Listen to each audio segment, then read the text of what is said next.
پتہ ہے مجھے کبھی کبھی لگتا ہے کہ خدا ہمیں ہماری دعا مانگنے کے بعد ہمیں دیکھ رہا ہوتا ہے.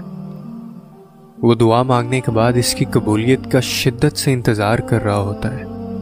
وہ جانتا ہے کہ تم سوچ رہے ہو کہ اب تک میری دعا قبول نہیں ہوئی، اور وہ تمہاری بے چینی کو بخوبی دیکھ رہا ہے.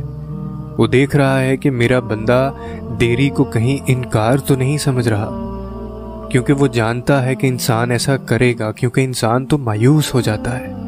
لیکن اللہ دیر بھی اسی کے لیے کر رہا ہوتا ہے تاکہ وہ ہمیں یہ بتا دے کہ دیری کا مطلب انکار نہیں ہوتا، بلکہ اس میں بھی اس کی مصلحت شامل ہوتی ہے. اور بے شک اللہ کی مصلحتیں صرف وہی بخوبی جانتا ہے. اور یہ جو دکھ کا وقت ہے نا، یہ بھی کٹ جائے گا.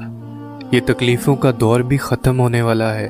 یہ غم کی رات بھی ختم ہونے والی ہے، اور پھر خوشیوں بھرا سورج طلوع ہونے والا ہے.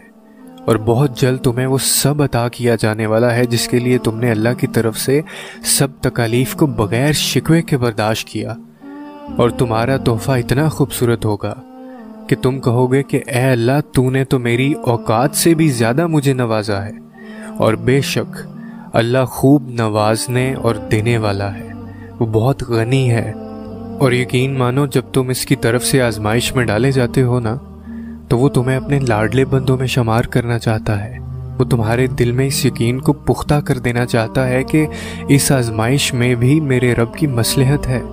اور جب تمہارا یقین پختہ ہو جاتا ہے نا، تو پھر تمہیں آزمائشوں سے خوف نہیں آتا، پھر تمہیں کسی بات کا ملال نہیں ہوتا، پھر تم اس کی رضاؤں میں راضی ہونے لگتے ہو.